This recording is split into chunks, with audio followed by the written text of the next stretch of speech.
seeing Sarah. She was slicing up the onions, and there I was. I was looking at her as she was wearing that smile, that beautiful smile. And only her can lit the entire room with that smile. And her chopping the onions just made me so hungry at that point in time. And she was making the best soup for me. And there I was, just staring at her making that soup. And it was the perfect weather to have a soup. And why is that so? Because it's raining. Raining and a bowl of soup. Isn't that perfect? Indeed it is. And when it was raining so heavy, to no surprise, there was lightning. And the lightning struck right next to the house. And it was a complete blackout. There's no electricity, and all I see was just darkness. So Sarah's son quickly came down, did his magic, and ta-da, the lights were back up. But the thing was, someone was missing. And who was it? It was Sarah. Sarah was missing. My gut feeling told me that I should go search for her because I felt that something was just funny. So I did. So I went out from the kitchen and I started searching for Sarah, each angle and everywhere. And I found 3 things: her phone, her wallet, and her keys. And she will never go off without these 3 things. So I was like, oh, I have to go search for her. Something is not right. So I went up, I saw her kids. The kids were there, perfectly fine, playing Dota when it's raining. And she's over there. I was like, okay, she seems fine, but where is Sarah? So I started searching for Sarah. I started searching for her. And I saw something underneath the table.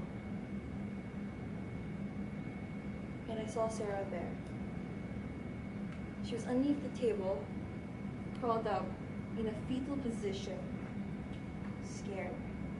All I could feel, sense, and see is just one word: fear. Ladies and gentlemen, Haunter's Chair, honorable judges, fellow Toastmasters, and distinguished guests. What actually happened to Sarah? Is she okay?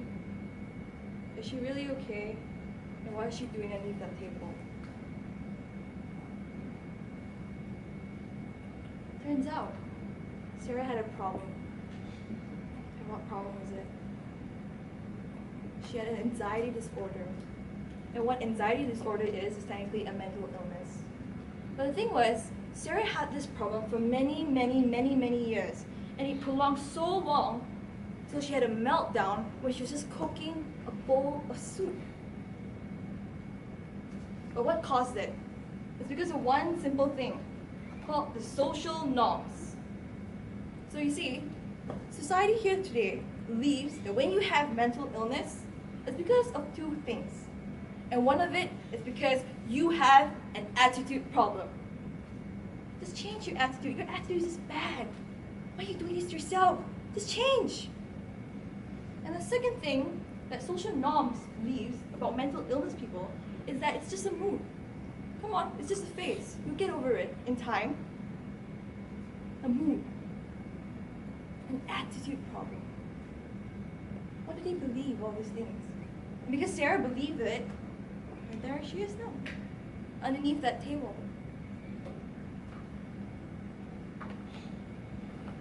But Sarah knew that it was not it. Because like how you have a tummy ache, you need a medicine because you're having indigestion. And just like Sarah, her brains cannot function properly and causing her to miss that hormones that helps her regulate the anxiousness in her body. And because of that, she accepted social norms. But Sarah today knew that she's not going to be stupid again. And she's going to get things back up better. Because why? She had 3 kids. And these were her 3 gems in her life. And she knew that she needed to do 3 things, 3 steps to get herself better. And the first thing that she did was to acknowledge that she had a problem.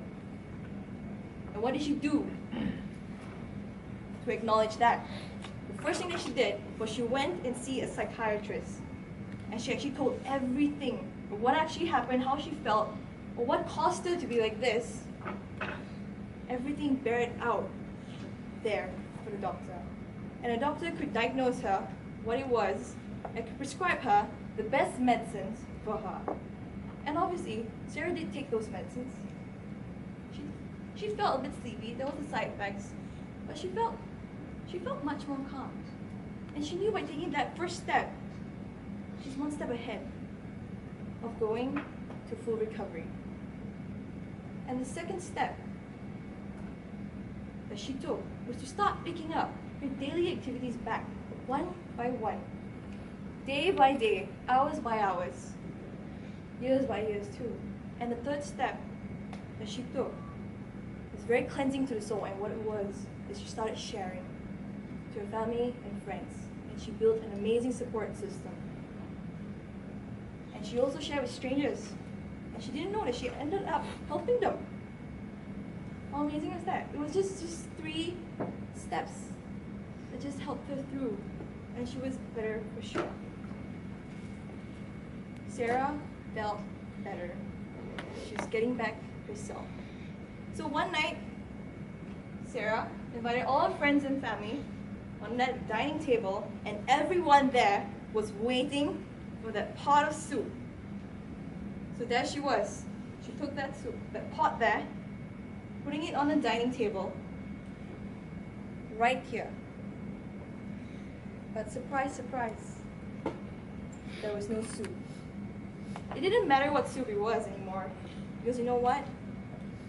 Sarah's smile is finally back. Back to you, contest chair.